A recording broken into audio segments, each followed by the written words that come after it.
नमो विष्णुपादाय कृष्णपृष्ठाय भूतले श्रीमते भक्तिवेदान्त स्वामीति नामिने। नमस्ते सरस्वती देवे गौरवाणी प्रचारिणे निर्विशेष शून्यवादी पाश्चात्यदेशतारिणे वाञ्छाकल्पतरुभ्यश्च कृपा सिन्धुभ्यैव च पतितानां पावनेभ्यो वैष्णवेभ्यो नमो नमः। जय श्री कृष्ण चैतन्य प्रभु नित्यानंद श्री अद्वैत गदाधर शिवसदि श्री गौर भक्त वृंद। हरे कृष्णा कृष्णा कृष्णा हरे हरे, हरे राम राम राम हरे हरे।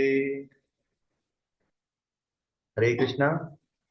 सर्वप्रथम मैं इसके श्यामादास प्रभु जी एंड हरग्रेस निताय सिद्धि माता जी के चरण कमलों में दंडवत प्रणाम करते हुए क्योंकि उनकी परमिशन से और उनके आशीर्वाद से हम इस जपा सेशन को चला पा रहे हैं, और मेरे जैसे व्यक्ति भी इतनी दूर रहकर भी इस चीज का लाभ उठा पा रहे हैं। और इसके बाद सभी भक्तों के चरणों में मेरा दंडवत प्रणाम, क्योंकि भक्तों के आशीर्वाद से ही जो है एक भक्ति में बहुत बड़ा बल मिलता है। हरे कृष्णा। तो मैं इसके रुक्मणी कृष्ण प्रभु जी का एक लेक्चर सुन रहा था। तो उसमें प्रभु जी बता रहे थे, उसमें एक चैतन्य चैतन्य से एक श्लोक सीधा कोट किया गया है। सुनाते हैं कि बहु जन्म करे यदि श्रवण कीर्तन तवौ तो न पाए कृष्ण पदे प्रेम धन। तो इसी श्लोक से सीधा शुरुआत हुई उसमें। तो इसमें जैसे कि ऑलरेडी सबको पता होगा कि इसका क्या मीनिंग है, लेकिन फिर भी मैं ऐसे बता रहा हूँ।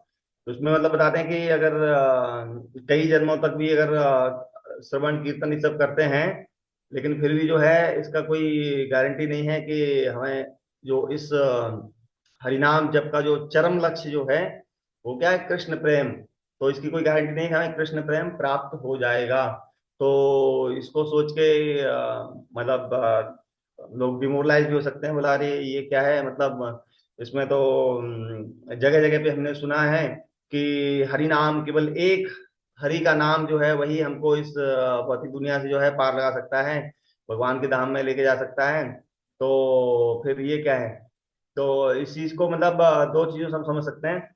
एक तो क्या है कि अगर भगवान का नाम हम अपराध सहित करते हैं तो फल तो उसका मिलेगा, लेकिन जो यहाँ बात चल रही है इस परम फल की, कृष्ण प्रेम, मतलब कृष्ण प्रेम नहीं प्राप्त होगा। बाकी हमारे जो इससे धीरे धीरे अनर्थ का नाश तो होगा, लेकिन वो प्रोसेस स्लो हो जाएगा।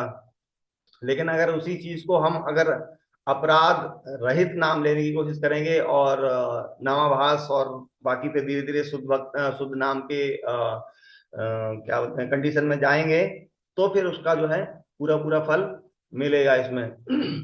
तो यहाँ इसी श्लोक के जो चैतन्य चरितामृत के श्लोक में तात्पर्य प्रभुपाद जी स्वयं इसका समाधान बता रहे हैं कि क्या है, क्यों, क्योंकि भक्त तो बहुत दयालु होते हैं। ये तो मतलब चैतन्य महाप्रभु जो वो भी परम महावदन्याय हैं।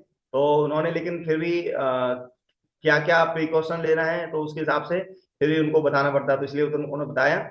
और जो भगवान के जो भक्त होते हैं वो तो और भी ज्यादा करुणा में होते हैं। तो प्रभुपाद जी ने जो है उसमें जो श्लोक का तात्पर्य बताया उसमें कभी मतलब ऐसे कोई भी मतलब नहीं उसमें क्या है कि ताकि हम लोग डर जाए, क्या उन्होंने उसमें समाधान बताएं कि क्या समाधान इसका। तो उसमें प्रभुपाद जी ने समाधान बताया। पहला समाधान क्या है, जो कि स्वयं चैतन्य महाप्रभु ने भी मतलब बताया है उसमें। तृणादपि सुनीचेना तरोरपि सहिष्णुना अमानी नमान्देन कीर्तन्य सदा हरि। मतलब ये समाधान है उसका। बोला क्यों, क्योंकि अगर हम अपना मतलब तिनके से भी अधिक सहनशील बनेंगे, सॉरी क्या बोलते हैं, तिनके से भी अधिक जो है मतलब सहनशील हो सकते हैं। जैसे तिनका मतलब पूरा उसके ऊपर कोई पैर रखता है तो पूरा एकदम बैंड हो जाता है या फिर कुछ भी हो जाएगा, लेकिन फिर भी कोई चीज की मना नहीं करता, कोई विरोध नहीं करता है। और पेड़ों की तरह, वृक्षों की तरह सहनशील के हर सर्दी धूप गर्मी सब कुछ सहते हैं, लेकिन फिर भी हमें अच्छा ही अच्छा जो है प्रदान करते हैं। तो बोला इस तरीके से अगर हम रहेंगे तो फिर क्या है कि इससे हमारा फल मतलब होगा क्या, कि इस ऐसा रहने से हम भगवान का नाम जो है निरपराध भाव से ले पाएंगे, क्योंकि इससे हमारे जो ईगो जो है वो धीरे धीरे डाउन आएगी, और फिर उसमें जो है हम अच्छे से जो है भगवान के नाम में ध्यान लगा पाएंगे। और इसी चीज में मतलब हिज होलीनेस हल्दर स्वामी महाराज भी उसमें बताते हैं कि अ, अगर भक्ति में लंबे समय तक टिक के रहना है, और लंबे समय तक टिक के रहेंगे तभी तो हम मतलब भगवान का नाम अच्छे से लेके और भगवान के धाम वापस जा पाएंगे। तो बोला उसके लिए उपाय क्या है, कि बोलते हैं सीधा, बोला कि छोटा बन के रहना है। बोला छोटा बन के क्यों रहना है, बोला कि क्योंकि बोला कभी कभी बताते एग्जाम्पल कि जब कभी कोई लोग विरोध प्रदर्शन कुछ करते हैं लोग, और उसमें फिर पुलिस जो है लाठीचार्ज करती है, तो पुलिस की जो लाठियां हैं जो सबसे लंबे व्यक्ति होते हैं उन पे ज्यादा लगती हैं। और बोला जो छोटे व्यक्ति होते हैं वो तो नीचे झुक जाते हैं और वो बच जाते हैं उन लाठियों से, और जो बड़े लोग होते हैं उन पे ज्यादा लाठियां बजती हैं। तो इसलिए बोला छोटा बन के रहो। और एक और एग्जांपल बता देते, बोला कि जैसे नदी होती है, नदी में इतना सारा पानी होता है हमेशा, ऊपर अप डाउन हाई वाटर लो वाटर ये सब होता रहता है, लेकिन जब इवन नदी में बाढ़ भी आती है, तो उस बाढ़ के समय में क्या है, जो नदी में कुछ सरकंडे होते हैं, मतलब पतले पतले पौधे होते हैं, बहुत लंबे लंबे, लंबे भी होते हैं और पतले भी होते हैं। मतलब उनकी सारी क्वालिफिकेशन ऐसी है कि वो बिल्कुल मतलब टिक नहीं सकते, लेकिन क्या है कि उनकी एक क्वालिटी होती है कि वो फ्लेक्सिबल होते हैं वो। तो जैसे ही नदी का पानी ज्यादा होता है तो वो झुक जाते हैं, और नदी का पानी उनके ऊपर से निकल जाता है, और जैसे ही नदी का पानी डाउन हो जाता है तो अपने आप वो सीधे खड़े हो जाते हैं। लेकिन जो नदी के किनारे जो वृक्ष खड़े हुए हैं, जो एकदम पूरा हार्ड है, बहुत मोटे ताजे में, जड़ें भी उनकी बहुत लंबी चौड़ी हैं, लेकिन जब नदी में बाढ़ आती है तो उसकी मिट्टी धीरे धीरे धीरे धीरे निकल के, और वो पूरे इतने भारी, इतने मोटे, इतने स्ट्रांग मतलब वृक्ष जो है उस बाढ़ में नदी में बह के चले जाते हैं, और एक छोटा सा सरकंडा जो है वो बच जाता है। तो ये है मतलब इतना दृढ़ादपी सुनिचेना का प्रभाव।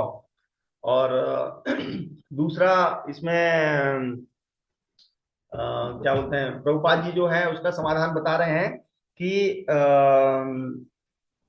भगवान के नाम और भगवान के सॉरी भगवान और भगवान के नाम में कोई अंतर होता नहीं है। तो हमें जब हम भगवान का नाम ले रहे हैं तो हमको उसी भावना से, उसी आदर के साथ, उसी सम्मान के साथ अगर लेंगे हम तो, और ये भी सब चीज आएगा अभ्यास के द्वारा। तो जब हम ऐसा इसी तरीके का अभ्यास करेंगे बार बार, मतलब नाम की महिमा सुनेंगे और भगवान की महिमा सुनेंगे, तो उस भगवान की महिमा को हम नाम से जोड़ेंगे, और फिर तब जाके हम दोनों को इस भाव में मतलब आ पाएंगे कि हाँ नाम और नाम में कोई अंतर नहीं है। तो और तीसरा समाधान बताते हैं। बोला तीसरा समाधान भी है इसका, क्या है, बोला ये हरि नाम ही इसका समाधान है। जैसे कि ऑलरेडी कई भक्तों से हमने पहले सुना होगा, तो प्रभुपाद जी भी इसमें यही चीज का समाधान बताते हैं। बोला कि अगर हमें कोई समस्या भी हो रही है, हम मतलब अगर ये ऐसी इतनी विकट समस्या है कि हम भगवान का कई जन्मों तक नाम भी ले रहे हैं, उसके बाद भी कृष्ण प्रेम नहीं प्राप्त कर सकते, तो उसका समाधान क्या है, वो भी हरि नाम है। हमें हरि नाम को कंटिन्यू लेते रहना है, और जब हम ऐसा ऐसा लेते रहेंगे तो उसी हरि नाम से जो है हमारी शुद्धिकरण होगी। प्रोसेस थोड़ा लंबा हो सकता है, लेकिन हो सकता है, और लेकिन इस प्रोसेस को भी छोटा कौन बना सकते हैं, वो भगवान के भक्त बना सकते हैं।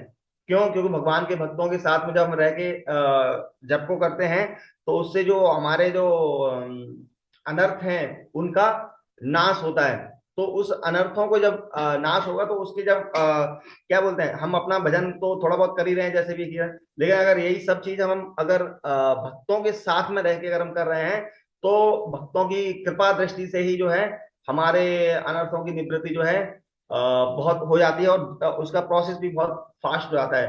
तो जल्दी से जल्दी जब हमारे अनर्थों की निवृत्ति होगी, सब चीज होगा, तो हम धीरे धीरे जो है अपराध रहित भगवान का नाम ले पाएंगे, और धीरे धीरे फिर जो है जो भगवान का चरम लक्ष्य जो है, मतलब भगवान के नाम का जो कृष्ण प्रेम, उसको प्राप्त कर सकते हैं। तो इसका ऑलरेडी ये जो भक्तों के संग का जो ऑलरेडी हम महिमा कई बार सुन चुके हैं, मैं तो जस्ट रिपीट कर रहा हूँ उसमें। आई थिंक जो नरोत्तम दास ठाकुर का ये स्टेटमेंट है, स्वयं बोलते हैं गंगा परस भय पाशने पवित्र, दर्शने पवित्र करे यही तुम्हारा गुण। मतलब कि गंगा जी में तो जब हम स्नान करेंगे, स्नान करने के बाद वो भी उसके बाद पवित्र होंगे, और उसमें भी पूरी तरह से पवित्र होंगे इसकी कोई गारंटी नहीं है। लेकिन वैष्णव ठाकुर जो इतने महान होते हैं, भगवान की शुद्ध भक्ति में महान होते हैं कि उनके केवल दर्शन मात्र से ही हम पवित्र हो जाते हैं।